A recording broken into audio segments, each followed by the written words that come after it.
আসসালামু আলাইকুম। সবাই কেমন আছেন? কাল রাত থেকে প্রচুর বৃষ্টি হচ্ছে। আজকে সারাদিনও বৃষ্টি হচ্ছে। আমি একটু রাস্তায় বের হয়েছিলাম। দেখুন, এটা আমাদের নদী। এটাকে আমরা জানি গঙ্গা নদী বলা হয়। তো রাস্তাতে হাঁটছিলাম, খুব ভালো লাগতেছিল।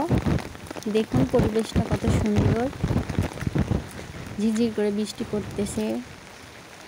আর নদীতেও পানি অনেক বেড়ে গেছে।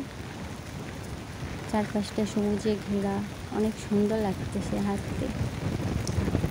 আপনাদের কেমন লাগছে অবশ্যই শেয়ার বলবেন আপনারা। Bye bye.